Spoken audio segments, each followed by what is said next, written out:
श्री गणपति अथर्वशीर्षां हरि ओम नमस्ते गणपतये त्वमेव प्रत्यक्षं तत्त्वमसि त्वमेव केवलं कर्तासि त्वमेव केवलं धर्तासि त्वमेव केवलं हर्तासि त्वमेव सर्वं खल्विदं ब्रह्मासि त्वं साक्षादात्मासि नित्यं ऋतं वच्मि सत्यं वच्मि अवत्वं माम् अवक्तारम् अवश्रोतारम् अवदातारम् अवधातारम् अवानुचानमवशिष्यम् औपश्चात्तात् औपुरस्तात् औत्तरात्तात् औदक्षिणात्तात् अवचोर्ध्वात्तात्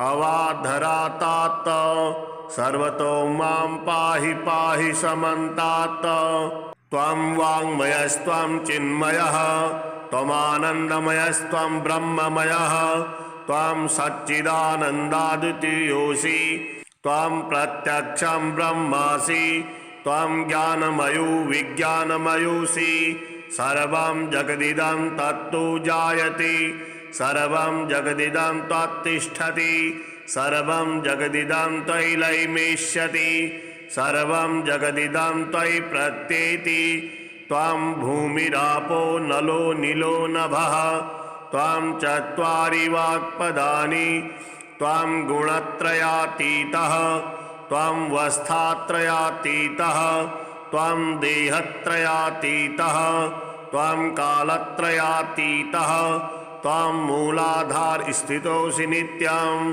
त्वं शक्तित्रयात्मकः त्वं योगिनो ध्यायन्ति नित्यं त्वं ब्रह्मा त्वं विष्णुस्त्वं रुद्रस्त्वं इन्द्रस्त्वं अग्निस्त्वं वायुस्त्वं सूर्यस्त्वं चन्द्रमास्त्वं ब्रह्म भूर्भुवः स्वरूप गणादिपूर्वमुच्चार्य वर्णादि तदनन्तरम् अनुस्वारः परतरः अर्धेन्दुलसितं तारेण ऋद्धम् एतत्तौ मनुष्यरूपं गकारः पूर्वरूपम् अकारो मध्यमरूपम् अनुस्वारः शान्तरूपं बिन्दरुत्तररूपं नादः सन्धानं संहिता संधिः सहसा गणेश विद्या गणकऋषिः निसृग गायत्री छंदः गणपतिर्देवता ओम गणपतये नमः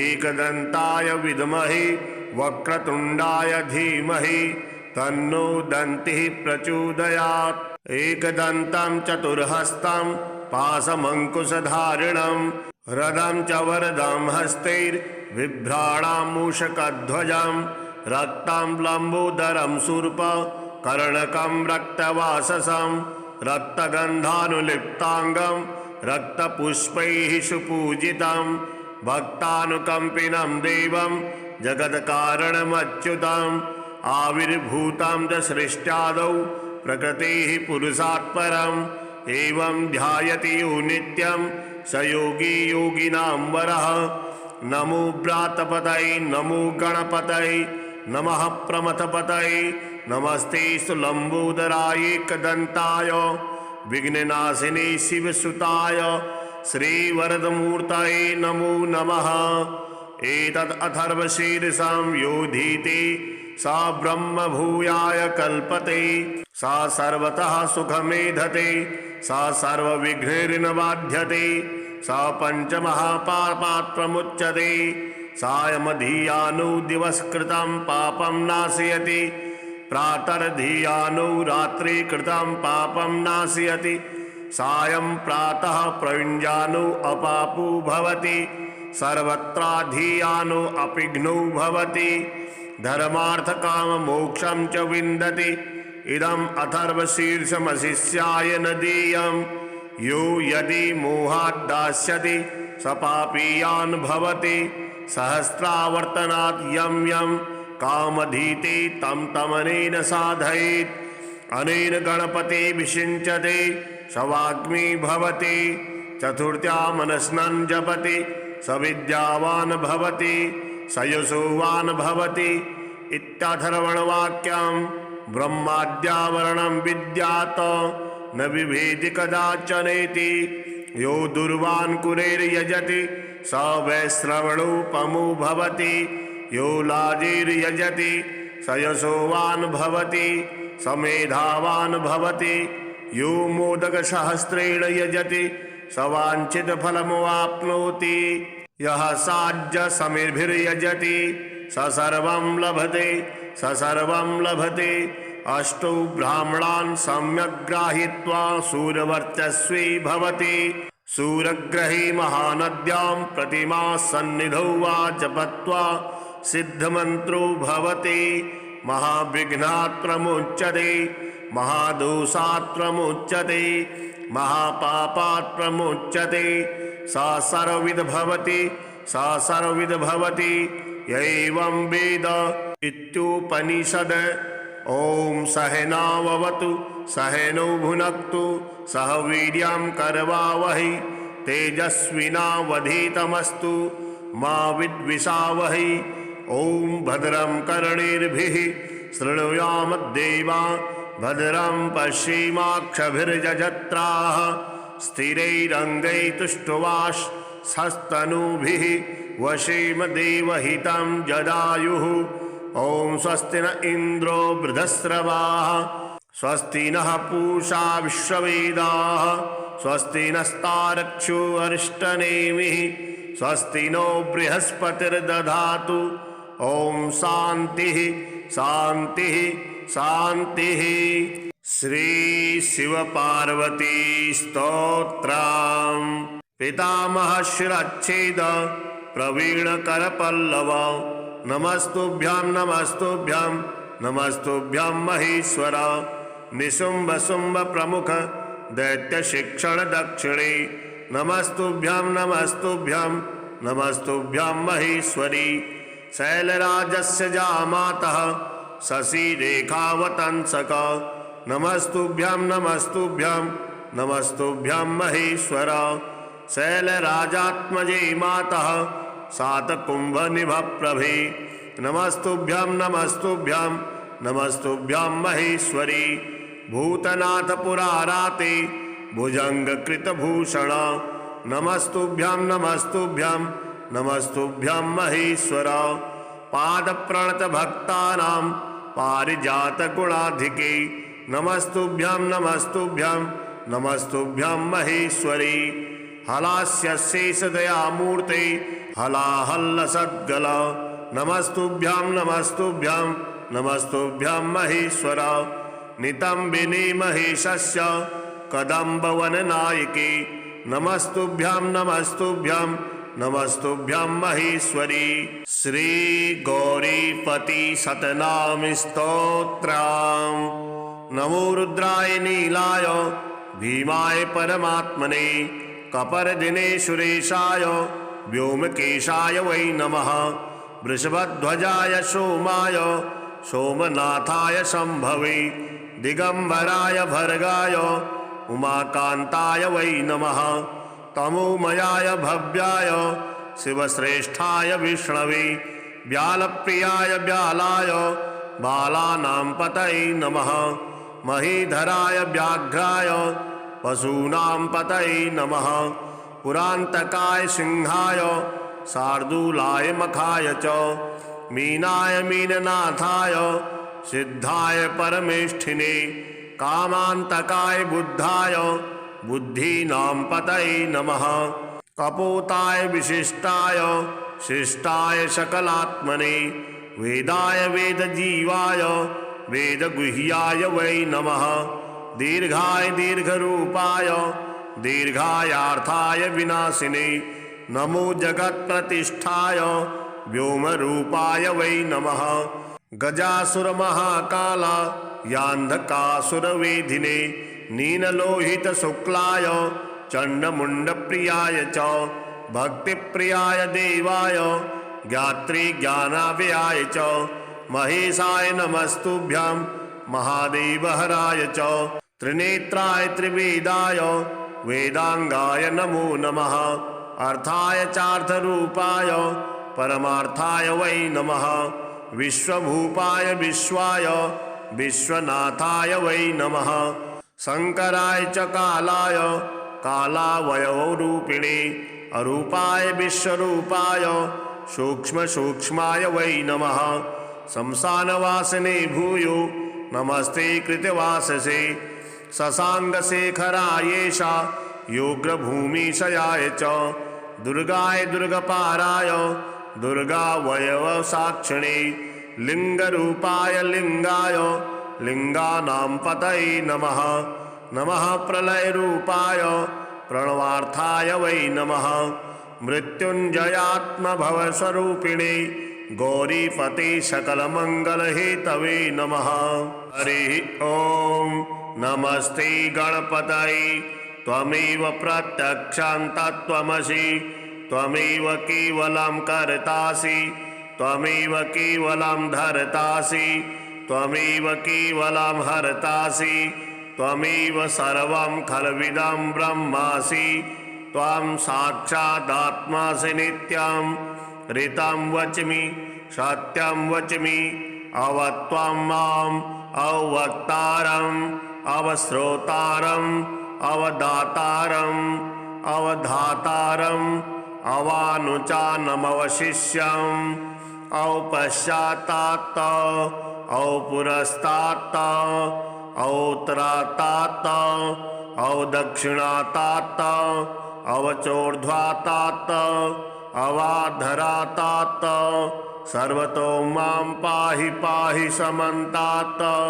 त्वं वाङ्मयस्त्वं चिन्मयः त्वमानन्दमयस्त्वं ब्रह्ममयः त्वं सच्चिदानन्दाद्वितीयोऽसि त्वं प्रत्यक्षं ब्रह्मासि त्वं ज्ञानमयो विज्ञानमयोऽसि। सर्वं जगदिदं तत्तु जायते सर्वं जगदिदं त्वत्तिष्ठति सर्वं जगदिदं त्वयि लयमेष्यति सर्वं जगदिदं त्वयि प्रत्येति। त्वं भूमिरापो नलो नीलो नभः त्वं चत्वारि वाक्पदानि त्वं गुणत्रयातीतः त्वं वस्थात्रयातीतः त्वं देहत्रयातीतः त्वं कालत्रयातीतः त्वं मूलाधार स्थितोऽसि नित्यं त्वं शक्तित्रयात्मकः त्वं योगिनो ध्यायन्ति नित्यं त्वं ब्रह्मा त्वं विष्णुस्त्वं रुद्रस्त्वं इन्द्रस्त्वं अग्निस्त्वं वायुस्त्वं सूर्यस्त्वं चन्द्रमास्त्वं ब्रह्म भूर्भुवः स्वरूं वर्णादिपूर्वमुच्चार्य वर्णादि तदनन्तरम् अनुस्वारः परतरः अर्धेन्दुलसितं तारेण रिद्धम् एतत्तौ मनुष्वरूपं गकारः पूर्वरूपम् अकारो मध्यमरूपम् अनुस्वारः शान्तरूपम् बिन्दरुत्तररूपम् नादः सन्धानं संहिता संधिः सहसा गणेश विद्या गणकऋषिः निसृगायत्री छन्दः गणपतिर्देवता। ओं गणपतये नमः। एकदन्ताय विद्महे वक्रतुण्डाय धीमहि तन्नो दन्तिः प्रचोदयात्।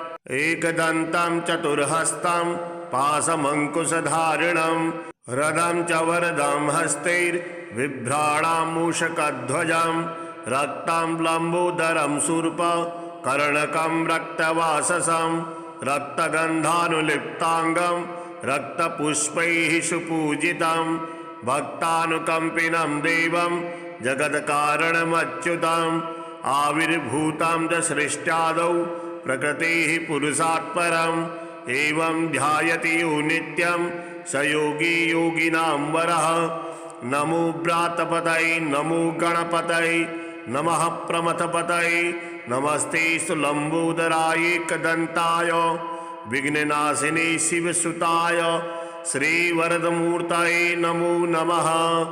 एतद् अथर्वशीर्षं योधीते सा ब्रह्मभूयाय कल्पते सा सर्वतः सुखमेधते सा सर्वविघ्नैर्न बाध्यते स पञ्चमहापापात् प्रमुच्यते सायमधियानो दिवसकृतं पापं नाशयति प्रातर्धियानो रात्रि कृतं पापं नाशयति सायं प्रातः प्रयुञ्जानो अपापो भवति सर्वत्राधियानो अपिघ्नो भवति धर्मार्थकाममोक्षं च विन्दति इदम् अथर्वशीर्षमशिष्याय नदीयम् यो यदि मोहाद्दास्यति स पापीयान् भवति सहस्रावर्तनात् यं यं कामधीते तं तमनेन साधयेत् अनेन गणपति विषिञ्चते स वाग्मी भवति चतुर्थ्या मनस्नन् जपति स विद्यावान् भवति स यशोवान् भवति इत्याथर्वणवाक्यं ब्रह्माद्यावरणं विद्यात् न बिभेति कदाचनेति यो दुर्वान् कुरेर्यजति स वैश्रवणोपमो भवति यो लाजिर्यजति स यशोवान् भवति स मेधावान् भवति यो मोदकसहस्रेण यजति स वाञ्छितफलमवाप्नोति यः साज्य समिर्भिर्यजति स सर्वं लभते स सर्वं लभते अष्टौ ब्राह्मणान् सम्यक् गृहीत्वा सूरवर्चस्वी भवति सूरग्रही महानद्यां प्रतिमा सन्निधौ वा जपत्वा सिद्धमन्त्रो भवति महाविघ्नात् प्रमुच्यते महादोषात् प्रमुच्यते महापापात् प्रमुच्यते सा सर्वविद भवति सा सर्वविद भवति यैवं वेद इत्युपनिषद् ओम सहनाववतु सहनौ भुनक्तु सह वीर्यं करवावहै तेजस्विनावधीतमस्तु मा विद्विषावहै ओम भद्रं कर्णेभिः शृणुयाम देवा भद्रं पश्येमाक्षभिर्यजत्राः स्थिरैरङ्गैस्तुष्ट्वांस्तनूभिः वशेम देवहितं जदायुः ओम स्वस्ति न इंद्रो वृधस्रवाः स्वस्ति नः पूषा विश्ववेदाः स्वस्ति नस्तारक्षो अरिष्टनेमिः स्वस्ति नो बृहस्पतिर्दधातु ओम शान्तिः शान्तिः शान्तिः। श्री शिव पार्वती स्तोत्रम्। पितामह शिरच्छेद प्रवीण करपल्लव नमस्तुभ्यां नमस्तुभ्यां नमस्तुभ्यां महेश्वर निशुंभ शुंभ प्रमुख दैत्य शिक्षण दक्षिणे नमस्तुभ्यां नमस्तुभ्यां नमस्तुभ्यां महेश्वरी शैलराजस्य जामातः शशिरेखावतंसक नमस्तुभ्यां नमस्तुभ्यां नमस्तुभ्यां महेश्वर शैलराजात्मजे मातः सातकुंभनिभप्रभे नमस्तुभ्यां नमस्तुभ्यां नमस्तुभ्यां महेश्वरी भूतनाथ पुराराते भुजंगकृतभूषण नमस्तुभ्यां नमस्तुभ्यां नमस्तुभ्यां महेश्वर पादप्रणत भक्तानां पारिजात गुणाधिके नमस्तुभ्यां नमस्तुभ्यां नमस्तुभ्यां महेश्वरी हलास्य शेषदयामूर्ते हलाहल्लसद्गल नमस्तुभ्यां नमस्तुभ्यां नमस्तुभ्यां महेश्वर नितंबिनी महेशस्य कदम्बवननायिके नमस्तुभ्यां नमस्तुभ्यां नमस्तुभ्यां महेश्वरी श्री गौरीपति सतनाम स्तोत्रम्। नमो रुद्राय नीलाय भीमाय परमात्मने कपर्दिने सुरेशाय व्योमकेशाय वै नमः वृषभध्वजाय सोमाय सोमनाथाय शंभवे दिगंबराय भर्गाय उमाकांताय वै नमः तमोमयाय भव्याय शिवश्रेष्ठाय विष्णवे व्यालप्रियाय व्यालाय बालानां पतये नमः महीधराय व्याघ्राय पशूनां पतये नमः पुरांतकाय सिंहाय शार्दूलाय मखाय च मीनाय मीननाथाय सिद्धाय परमेष्ठिने कामांतकाय बुद्धाय बुद्धीनां पतये नमः कपोताय विशिष्टाय शिष्टाय सकलात्मने वेदाय वेदजीवाय वेदगुह्याय वै नमः। दीर्घाय दीर्घरूपाय दीर्घायार्थाय विनाशिने नमो जगत्प्रतिष्ठाय व्योमरूपाय वै नमः। गजासुरमहाकाल यान्धकासुरवेधिने नीललोहितशुक्लाय चण्डमुण्डप्रियाय च भक्तिप्रियाय देवाय ज्ञातृज्ञानाव्ययाय च महेशाय नमस्तुभ्यं महादेवहराय च त्रिनेत्राय त्रिवेदाय वेदांगाय नमो नमः। अर्थाय चार्थरूपाय परमार्थाय वै नमः। विश्वभूपाय विश्वाय विश्वनाथाय वै नमः। शंकराय च कालाय कालावयवरूपिणे अरूपाय विश्वरूपाय सूक्ष्मसूक्ष्माय वै नमः। शमशानवासिने भूयो नमस्ते कृतवाससे शशाङ्कशेखरायेषा योग्रभूमिशयाय च दुर्गाय दुर्गपाराय दुर्गावयवसाक्षिणे लिङ्गरूपाय लिङ्गाय लिङ्गानां पतये नमः। नमः प्रलयरूपाय प्रणवार्थाय वै नमः। मृत्युञ्जयात्मभवस्वरूपिणे गौरीपते सकलमङ्गलहेतवे नमः। हरिः ॐ नमस्ते गणपतये त्वमेव प्रत्यक्षं तत्त्वमसि त्वमेव केवलं कर्तासि त्वमेव केवलं धर्तासि त्वमेव केवलं हर्तासि त्वमेव सर्वं खल्विदं ब्रह्मासि त्वं साक्षादात्मासि नित्यं ऋतं वच्मि सत्यं वच्मि अवत्वं माम् अवक्तारम् अवश्रोतारम् अवदातारम् अवधातारम् अवानुचानमवशिष्यम् औपश्चात्तात् औपुरस्तात् औत्तरात्तात् औदक्षिणात्तात् अवचोर्ध्वात्तात् अवाधरात्तात् सर्वतो मां पाहि पाहि समन्तात्।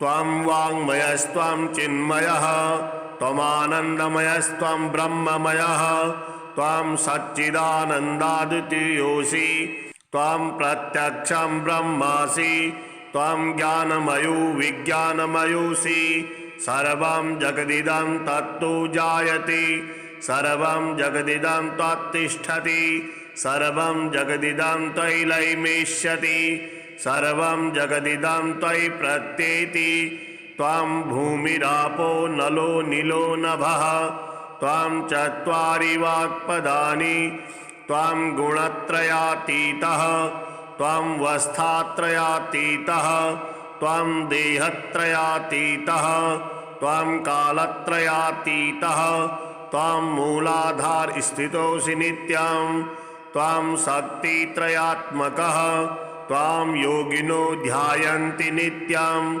त्वं ब्रह्मा त्वं विष्णुस्त्वं रुद्रस्त्वं इन्द्रस्त्वं अग्निस्त्वं वायुस्त्वं सूर्यस्त्वं चन्द्रमास्त्वं ब्रह्म भूर्भुवः स्वरूप गणादिपूर्वमुच्चार्य वर्णादि तदनन्तरम् अनुस्वारः परतरः अर्धेन्दुलसितं तारेण रिद्धम् एतत्तौ मनुष्यरूपं गकारः पूर्वरूपम् अकारो मध्यमरूपम् अनुस्वारः शान्तरूपम् बिन्दरुत्तररूपम् नादः सन्धानं सहिता संधिः सहसा गणेश विद्या गणकऋषिः निसृक् गायत्री छन्दः गणपतिर्देवता ओम गंगणपतये नमः।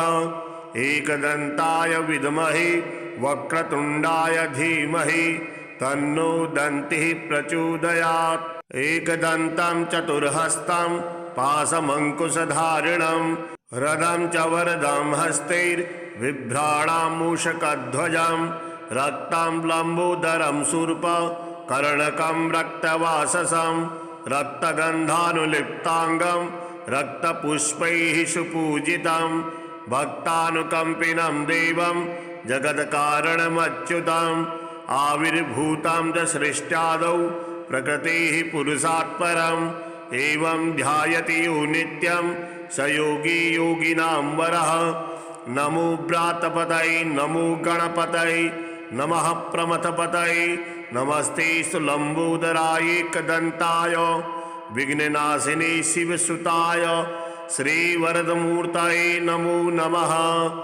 एतद् अथर्वशीर्षं योधीते सा ब्रह्म भूयाय कल्पते सा सर्वतः सुखमेधते सा सर्वविघ्नैर्नबाध्यते सा पञ्चमहापापात् प्रमुच्यते सायमधियानो दिवसकृतं पापं नाशयति प्रातर्धियानो रात्रिकृतं पापं नाशयति सायं प्रातः प्रयुञ्जानो अपापो भवति सर्वत्राधियानो अपिघ्नो भवति धर्मार्थकाममोक्षं च विन्दति इदम् अथर्वशीर्षमशिष्याय न देयम् यो यदि मोहात् दास्यति स पापीयान् भवति सहस्रावर्तनात् यं यं कामधीते तं तमनेन साधयेत् अनेन गणपति विषिञ्चते स वाग्मी भवति चतुर्थ्या मनस्नन् जपति स विद्यावान् भवति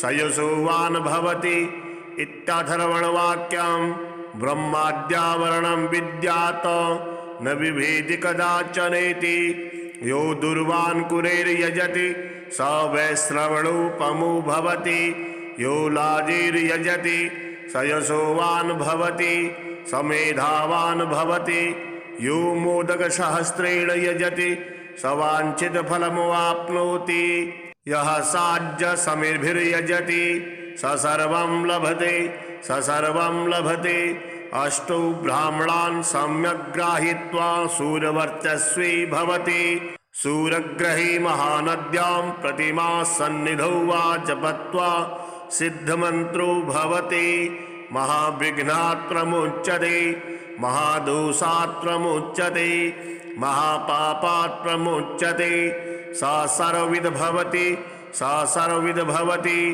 एवं वेद इत्युपनिषद। ओम सहनाववतु सहनौ भुनक्तु सह वीर्यं करवावहै तेजस्विनावधीतमस्तु मा विद्विषावहै। ओम भद्रं कर्णेभिः शृणुयामदेवा भद्रं पश्येमाक्षभिर्यजत्राः स्थिरैरङ्गैस्तुष्ट्वांस्तनूभिः वशेम देवहितं जदायुः।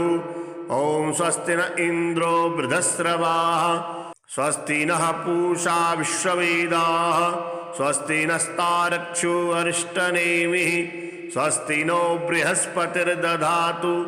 ओम शांतिः शांतिः शांतिः। श्री शिव पार्वती स्तोत्रम्।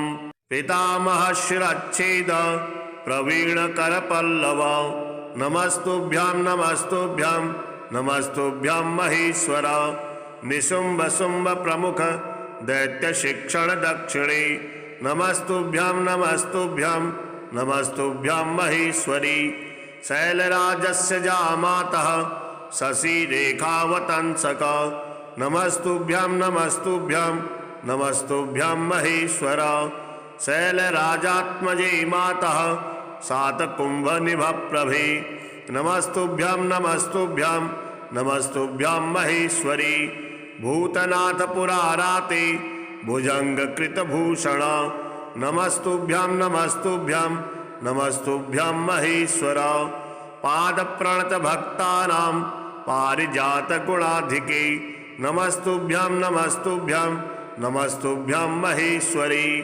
हलास्य शेषदयामूर्ते हलाहल्लसद्गल नमस्तुभ्यां नमस्तुभ्यां नमस्तुभ्यां महेश्वर नितंबिनी महेशस्य कदम्बवननायके नमस्तुभ्यां नमस्तुभ्यां नमस्तुभ्यां महेश्वरी श्री गौरीपति सतनाम स्तोत्रम्। नमो रुद्राय नीलाय भीमाय परमात्मने कपर्दिने सुरेशाय व्योमकेशाय वै नमः। वृषभध्वजाय सोमाय सोमनाथाय शम्भवे। दिगंबराय भर्गाय उमाकान्ताय वै नमः। तमोमयाय भव्याय शिवश्रेष्ठाय विष्णवे। व्यालप्रियाय व्यालाय बालानां पतये नमः। महीधराय व्याघ्राय पशूनां पतये नमः। पुरान्तकाय सिंहाय शार्दूलाय मखाय च। मीनाय मीननाथाय सिद्धाय परमेष्ठिने। कामान्तकाय बुद्धाय बुद्धीनां पतये नमः। कपोताय विशिष्टाय शिष्टाय सकलात्मने। वेदाय वेदजीवाय वेदगुह्याय वै नमः। दीर्घाय दीर्घरूपाय दीर्घायार्थाय विनाशिने। नमो जगत्प्रतिष्ठाय व्योमरूपाय वै नमः। गजासुरमहाकाल यान्धकासुरवेधिने। नीललोहितशुक्लाय चण्डमुण्डप्रियाय च। भक्तिप्रियाय देवाय ज्ञात्री ज्ञानाव्ययाय च। महेशाय नमस्तुभ्यं महादेवहराय च। त्रिनेत्राय त्रिवेदाय वेदांगाय नमो नमः। अर्थाय चार्थरूपाय परमार्थाय वै नमः। विश्वभूपाय विश्वाय विश्वनाथाय वै नमः। शंकराय च कालाय कालावयवरूपिणे। अरूपाय विश्वरूपाय सूक्ष्मसूक्ष्माय वै नमः। शमशानवासिने भूयो नमस्ते कृतवाससे। शशाङ्कशेखरायेषा योग्रभूमिशयाय च। दुर्गाय दुर्गपाराय दुर्गावयवसाक्षिणे। लिङ्गरूपाय लिङ्गाय लिङ्गानां पतये नमः। नमः प्रलयरूपाय प्रणवार्थाय वै नमः। मृत्युञ्जयात्मभवस्वरूपिणे गौरीपते सकलमङ्गलहेतवे नमः। हरिः ॐ नमस्ते गणपतये। त्वमेव प्रत्यक्षं तत्त्वमसि। त्वमेव केवलं कर्तासि। त्वमेव केवलं धर्तासि। त्वमेव केवलं हर्तासि। त्वमेव सर्वं खल्विदं ब्रह्मासि। त्वं साक्षादात्मासि नित्यं। ऋतं वच्मि सत्यं वच्मि। अवत्वं माम् अवक्तारम् अवश्रोतारम् अवदातारम् अवधातारम् अवानुचानमवशिष्यम्। औपश्चात्तात् औपुरस्तात् औत्तरात्तात् औदक्षिणात्तात् अवचोर्ध्वात्तात् अवाधरात्तात्।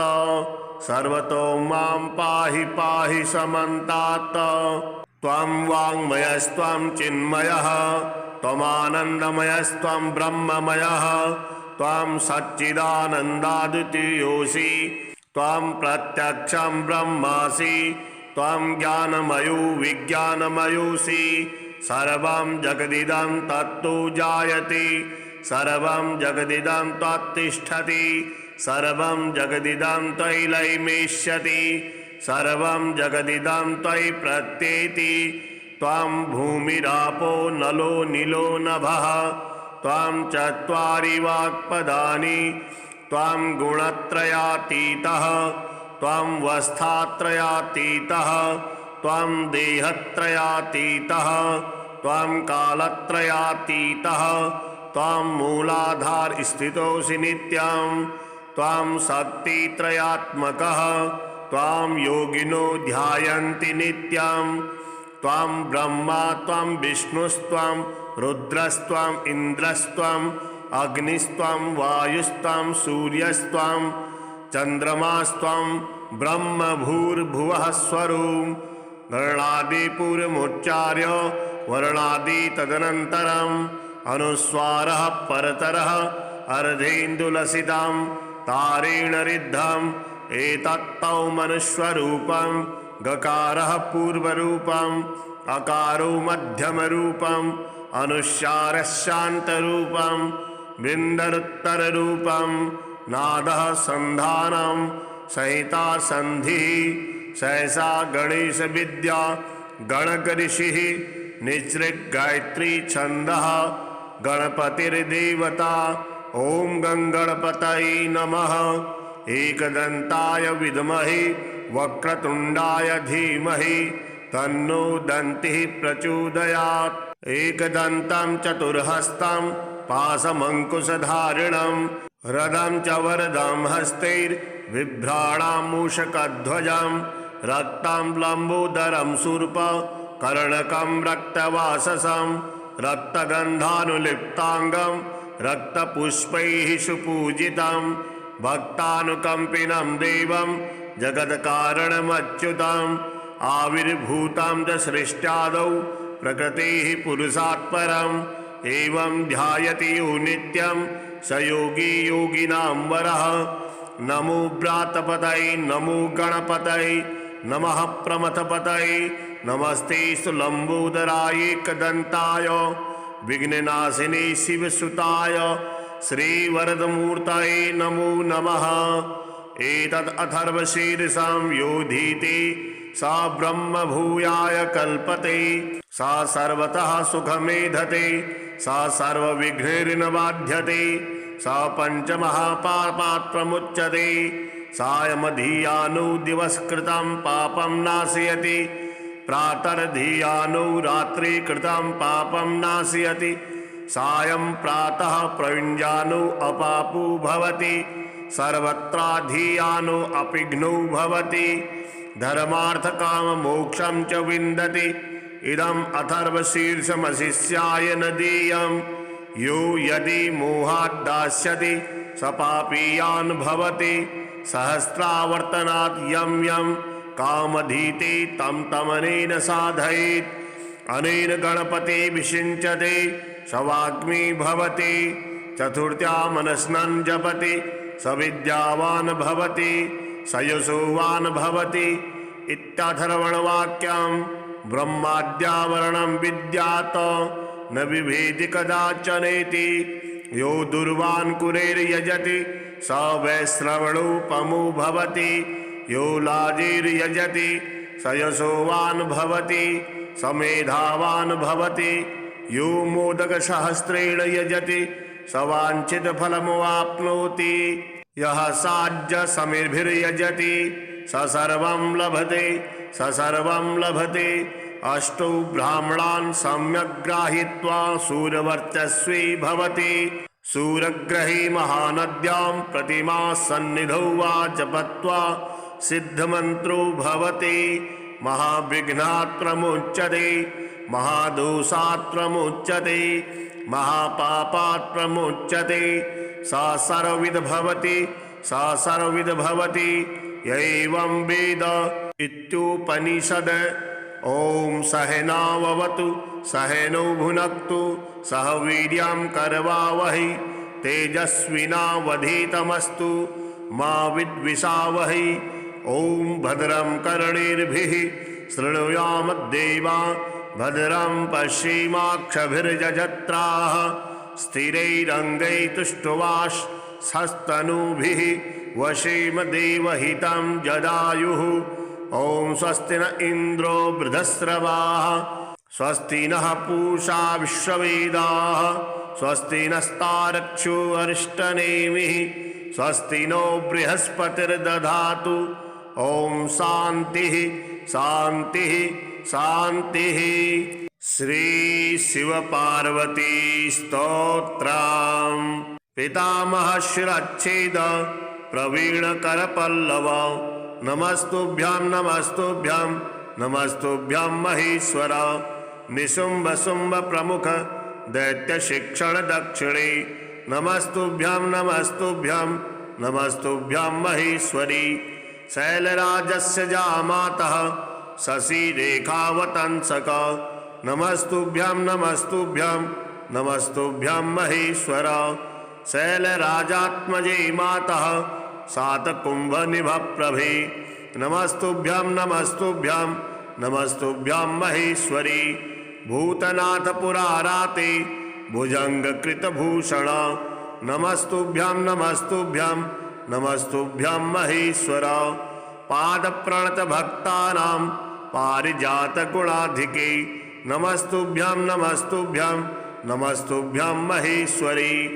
हलास्यशेषदयामूर्ते हलाहल्लसद्गल नमस्तुभ्यं नमस्तुभ्यं नमस्तुभ्यं महेश्वर। नितम्बिनी महेशस्य कदम्बवननायके नमस्तुभ्यं नमस्तुभ्यं नमस्तुभ्यं महेश्वरी। श्री गौरीपति सतनाम स्तोत्रम्। नमो रुद्राय नीलाय भीमाय परमात्मने कपर्दिने सुरेशाय व्योमकेशाय वै नमः। वृषभध्वजाय सोमाय सोमनाथाय शम्भवे दिगंबराय भर्गाय उमाकान्ताय वै नमः। तमोमयाय भव्याय शिवश्रेष्ठाय विष्णवे व्यालप्रियाय व्यालाय बालानां पतये नमः। महीधराय व्याघ्राय पशूनां पतये नमः। पुरान्तकाय सिंहाय शार्दूलाय मखाय च मीनाय मीननाथाय सिद्धाय परमेष्ठिने कामान्तकाय बुद्धाय बुद्धीनां पतये नमः। कपोताय विशिष्टाय शिष्टाय सकलात्मने वेदाय वेदजीवाय वेदगुह्याय वै नमः। दीर्घाय दीर्घरूपाय दीर्घायार्थाय विनाशिने नमो जगत्प्रतिष्ठाय व्योमरूपाय वै नमः। गजासुरमहाकाल यान्धकासुरवेधिने नीललोहितशुक्लाय चण्डमुण्डप्रियाय च भक्तिप्रियाय देवाय ज्ञातृज्ञानाव्ययाय च महेशाय नमस्तुभ्यं महादेवहराय च त्रिनेत्राय त्रिवेदाय वेदांगाय नमो नमः। अर्थाय चार्थरूपाय परमार्थाय वै नमः। विश्वभूपाय विश्वाय विश्वनाथाय वै नमः। शंकराय च कालाय कालावयवरूपिणे अरूपाय विश्वरूपाय सूक्ष्मसूक्ष्माय वै नमः। शमशानवासिने भूयो नमस्ते कृतवाससे शशाङ्कशेखरायेषा योग्रभूमिशयाय च दुर्गाय दुर्गपाराय दुर्गावयवसाक्षिणे लिंगरूपाय लिंगाय लिंगानां पतये नमः। नमः प्रलयरूपाय प्रणवार्थाय वै नमः। मृत्युंजयात्मभवस्वरूपिणे गौरीपते सकलमंगलहेतवे नमः। हरि ओम नमस्ते गणपतये त्वमेव प्रत्यक्षं तत्त्वमसि त्वमेव केवलं कर्तासि त्वमेव केवलं धर्तासि त्वमेव केवलं हर्तासि त्वमेव सर्वं खल्विदं ब्रह्मासि त्वं साक्षादात्मासि नित्यं ऋतं वच्मि सत्यं वच्मि अवत्वं माम् अवक्तारम् अवश्रोतारम् अवदातारम् अवधातारम् अवानुचानमवशिष्यम् औपश्चात्तात् औपुरस्तात् औत्तरात्तात् औदक्षिणात्तात् अवचोर्ध्वात्तात् अवाधरात्तात् सर्वतो मां पाहि पाहि समन्तात्। त्वं वाङ्मयस्त्वं चिन्मयः त्वमानन्दमयस्त्वं ब्रह्ममयः त्वं सच्चिदानन्दाद्वितीयोऽसि त्वं प्रत्यक्षं ब्रह्मासि त्वं ज्ञानमयो विज्ञानमयोऽसि सर्वं जगदिदं तत्तु जायते सर्वं जगदिदं त्वत्तिष्ठति सर्वं जगदिदं त्वयि लयमेष्यति सर्वं जगदिदं त्वयि प्रत्येति त्वं भूमिरापो नलो नीलो नभः त्वं चत्वारि वाक्पदानि त्वं गुणत्रयातीतः त्वं वस्थात्रयातीतः त्वं देहत्रयातीतः त्वं कालत्रयातीतः त्वां मूलाधार स्थितोऽसि नित्यं त्वां शक्तित्रयात्मकः त्वां योगिनो ध्यायन्ति नित्यं त्वां ब्रह्मा त्वां विष्णुस्त्वां रुद्रस्त्वां इन्द्रस्त्वां अग्निस्त्वां वायुस्त्वां सूर्यस्त्वां चन्द्रमास्त्वां ब्रह्म भूर्भुवः स्वरूप गणादिपूर्वमुच्चार्य वर्णादि तदनन्तरम् अनुस्वारः परतरः अर्धेन्दुलसितं तारेण रिद्धम् एतत्तौ मनुष्यरूपं गकारः पूर्वरूपम् अकारो मध्यमरूपम् अनुस्वारः शान्तरूपं बिन्दरुत्तररूपं नादः सन्धानं संहिता संधिः सहसा गणेश विद्या गणक ऋषिः निसृग गायत्री छंदः गणपतिर्देवता ओम गंगणपतये नमः एकदंताय विद्महे वक्रतुंडाय धीमहि तन्नो दन्तिः प्रचोदयात् एकदन्तं चतुर्हस्तं पाशमङ्कुशधारिणं रदं च वरदं हस्तैर्बिभ्राणां मूषकध्वजं रक्तं लम्बोदरं शूर्प कर्णकं रक्तवाससं रक्तगन्धानुलिप्ताङ्गं रक्तपुष्पैः सुपूजितं भक्तानुकम्पिनं देवं जगत्कारणमच्युतम् आविर्भूतं च सृष्ट्यादौ प्रकृतेः पुरुषात् परम् एवं ध्यायति यो नित्यं स योगी योगिनां वरः नमो व्रातपतये नमो गणपतये नमः प्रमथपतये नमस्ते लंबोदराय एकदन्ताय विघ्ननाशिने शिवसुताय श्रीवरदमूर्तये नमो नमः एतद् अथर्वशीर्षं योधीति सा ब्रह्म भूयाय कल्पते सा सर्वतः सुखमेधते सा सर्वविघ्नैर्न बाध्यते सा पंचमहापापात् प्रमुच्यते सायमधियानो दिवसकृतं पापं नाशयति प्रातर्धियानो रात्रि कृतं पापं नाशयति सायं प्रातः प्रयुञ्जानो अपापो भवति सर्वत्राधियानो अपिघ्नो भवति धर्मार्थ काम मोक्षं च विन्दति इदम् अथर्वशीर्षमशिष्याय न देयम् यो यदि मोहात् दास्यति स पापीयान् भवति सहस्रावर्तनात् यं यं कामधीते तं तमनेन साधयेत् अनेन गणपति विषिञ्चते स वाग्मी भवति चतुर्थ्या मनस्नन् जपति स विद्यावान् भवति स यशोवान् भवति इत्याथर्वणवाक्यं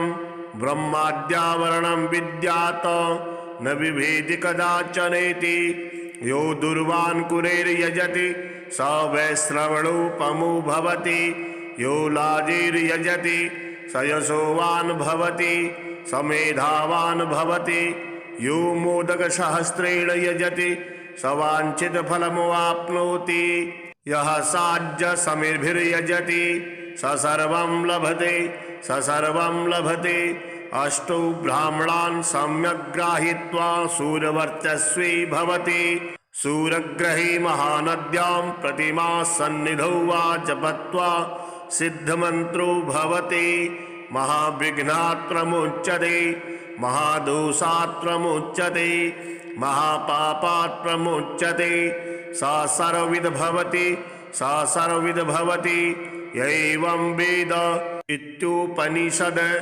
ओम सहनाववतु सहनौ भुनक्तु सह वीर्यं करवावहै तेजस्विनावधीतमस्तु मा विद्विषावहै ओम भद्रं कर्णेभिः शृणुयाम देवा भद्रं पश्येमाक्षभिर्यजत्राः स्थिरैरङ्गैस्तुष्ट्वांस्तनूभिः वशेम देवहितं जदायुः ओम स्वस्ति न इंद्रो वृधस्रवाः स्वस्ति नः पूषा विश्ववेदाः स्वस्ति नस्तारक्षो अरिष्टनेमिः स्वस्ति नो बृहस्पतिर्दधातु ओम शांति शांति शांति। श्री शिव पार्वती स्तोत्रम्। पितामह शिरच्छेद प्रवीण कर पल्लव। नमस्तुभ्यां नमस्तुभ्यां नमस्तुभ्यां महेश्वर। निशुंभ शुंभ प्रमुख दैत्य शिक्षण दक्षिणे। नमस्तुभ्यां नमस्तुभ्यां नमस्तुभ्यां महेश्वरी। शैलराजस्य जामातः शशि रेखावतंसक। नमस्तुभ्यां नमस्तुभ्यां नमस्तुभ्यां महेश्वर। शैलराजात्मजे मातः सातकुंभ निभप्रभे। नमस्तुभ्यां नमस्तुभ्यां नमस्तुभ्यां महेश्वरी। भूतनाथ पुराराते भुजंग कृत भूषण। नमस्तुभ्यां नमस्तुभ्यां नमस्तुभ्यां महेश्वर। पाद प्रणत भक्तानां पारिजात गुणाधिके। नमस्तुभ्यां नमस्तुभ्यां नमस्तुभ्यां महेश्वरी। हलास्य शेष दयामूर्ते हलाहल्ल सद्गल। नमस्तुभ्यां नमस्तुभ्यां नमस्तुभ्यां महेश्वर। नितंबिनी महेशस्य कदम्बवन नायके। नमस्तुभ्यां नमस्तुभ्यां नमस्तुभ्यां महेश्वरी। श्री गौरीपति सतनाम स्तोत्रम्। नमो रुद्राय नीलाय भीमाय परमात्मने। कपर्दिने सुरेशाय व्योमकेशाय वै नमः। वृषभध्वजाय सोमाय सोमनाथाय शंभवे। दिगंबराय भर्गाय उमाकांताय वै नमः। तमोमयाय भव्याय शिवश्रेष्ठाय विष्णवे। व्यालप्रियाय व्यालाय बालानां पतये नमः।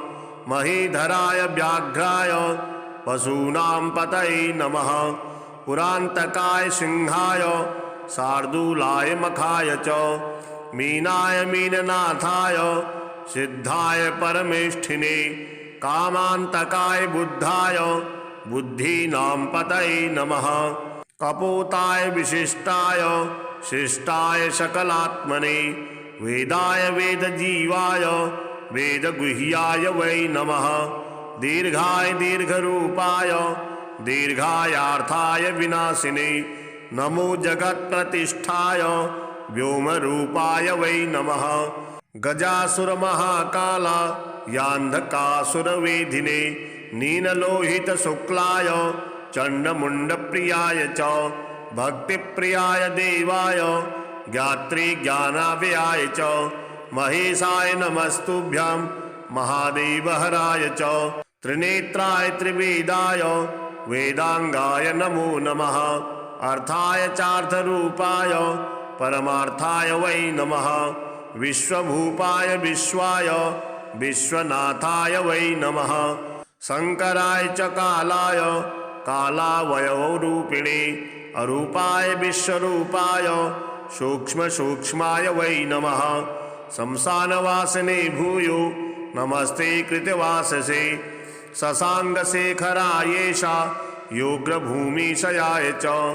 दुर्गाय दुर्गपाराय दुर्गावयवसाक्षिणे। लिंगरूपाय लिंगाय लिंगानां पतये नमः। नमः प्रलयरूपाय प्रणवार्थाय वै नमः। मृत्युंजयात्मभवस्वरूपिणे गौरीपते सकलमंगलहेतवे नमः।